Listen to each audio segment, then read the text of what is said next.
Good evening, visitors. Welcome to the Australian War Memorial's last post ceremony. My name is Sandy Smith, and joining us today from the Royal Australian Navy is Seaman Grace McCarter. We warmly welcome the family of Lance Corporal Leslie McKenzie Russell, whose story will be told shortly. As always, we welcome the veterans who have served, those that are still serving, and the families that love and support them.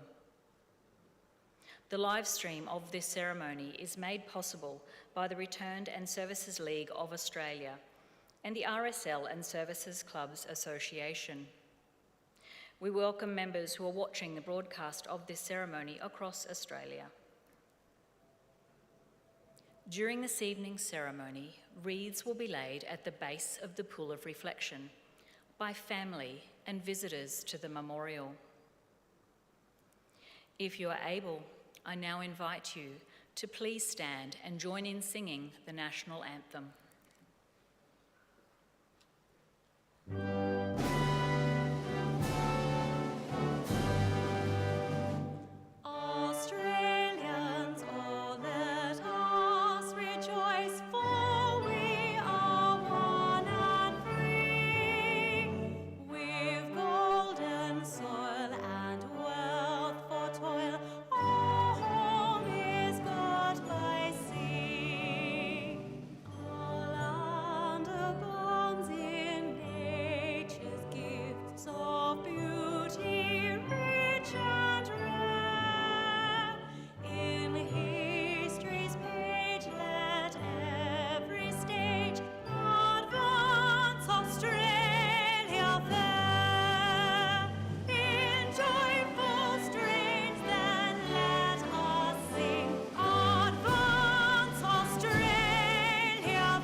Visitors who are able, please be seated.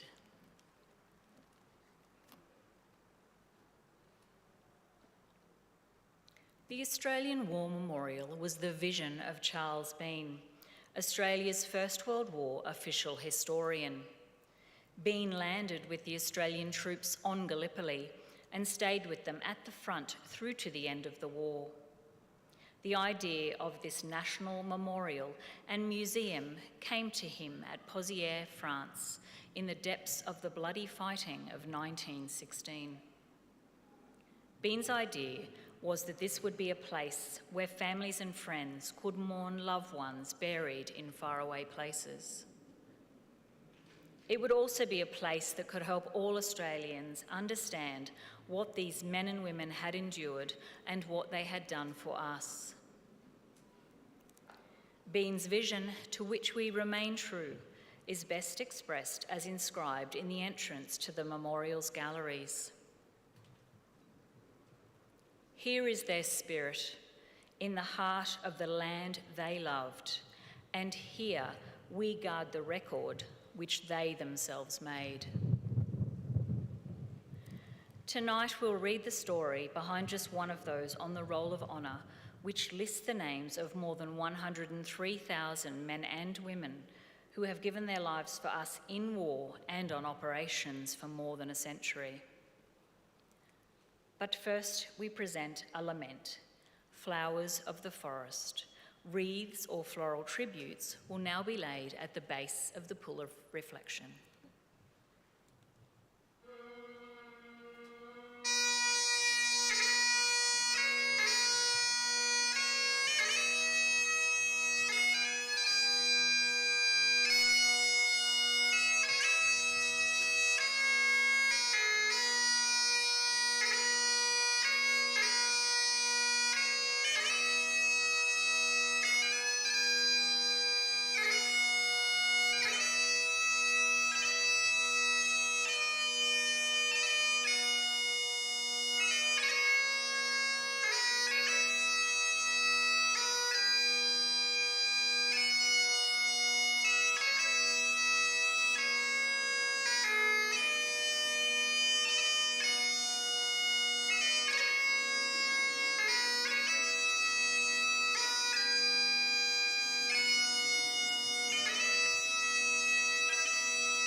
Today, we remember and pay tribute to Lance Corporal Leslie McKenzie Russell.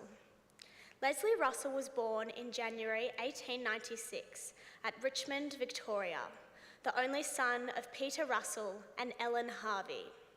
2 sisters had died before he was born, and 2 more, Florence and Gladys, were born after him. Leslie's father died when he was 8.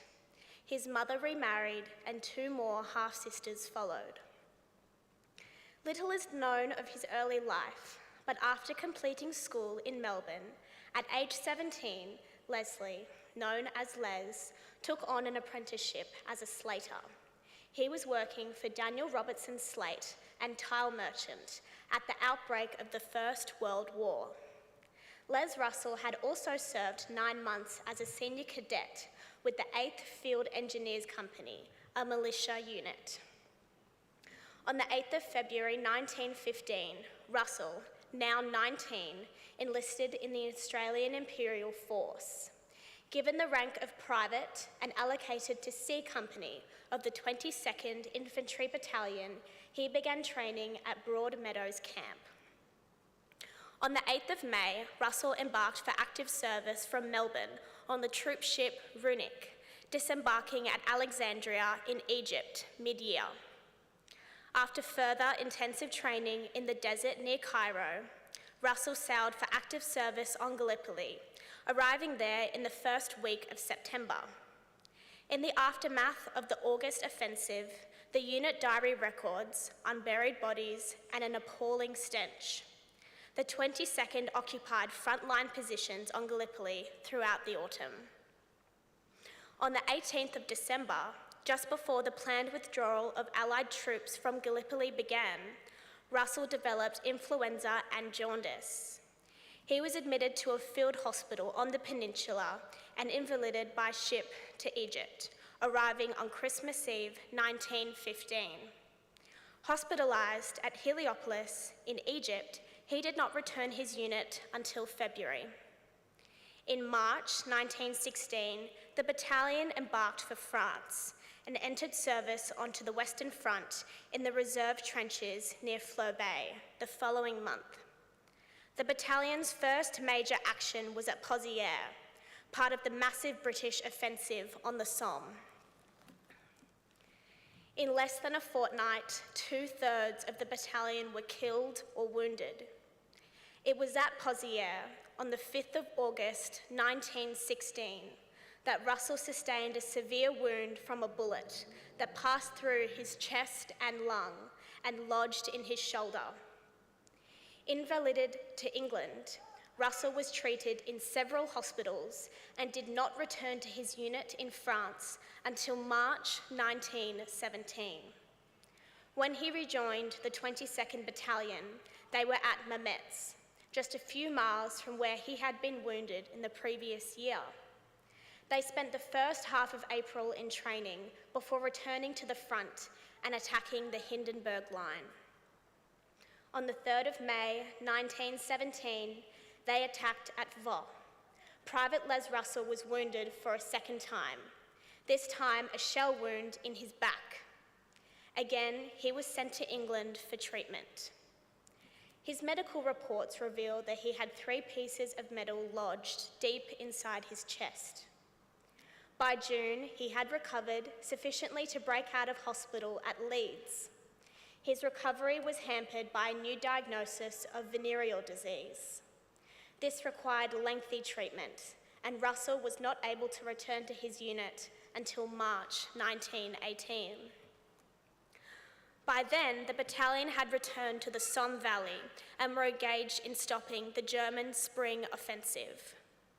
In April, Russell was promoted to Lance Corporal, and on the 12th of July, he was awarded the Military Medal for bravery in the field. 5 days later, on the 17th of July, 1918, near Villers-Bretonneux, he was badly gassed. The unit diarist recorded, "The gas bombardment, which commenced at 11:30 p.m, continued until 2:30 this morning and resulted in the battalion area being completely saturated. In spite of the precautions taken, The intensity of the bombardment and the sultry nature of the weather causing gas to hang about, the casualties were numerous. Over the next 3 days, 200 men of the 22nd died of the effects of gas. Leslie too had been gassed. He was admitted to a field ambulance station, then the 49th Casualty Clearing Station. Suffering from the effects of gas, he developed bronchopneumonia and died 10 days later. He was 22 years old. Les Russell was buried at St. Riquier British Cemetery near Abbeville. And in 1924, his mother received a photograph of his grave. Today, Lance Corporal Russell rests underneath the inscription his mother chose for his headstone, "Sacred to the memory of our beloved son." He had enlisted early in the war and was killed just 4 months before the armistice, making Les's death a terrible blow to his mother and sisters. His name is listed on the Roll of Honour on my right, among almost 62,000 Australians who died while serving in the First World War. His photograph is displayed today by the Pool of Reflection. This is but one of the many stories of service and sacrifice told here at the Australian War Memorial. We now remember Lance Corporal Leslie McKenzie Russell, who gave his life for us, for our freedoms, and in the hope of a better world.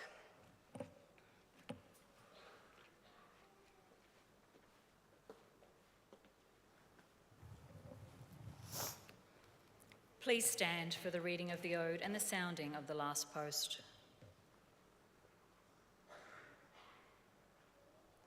They shall grow not old, as we that are left grow old. Age shall not weary them, nor the years condemn. At the going down of the sun, and in the morning, we will remember them. We will remember them.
Lest we forget. Lest we forget.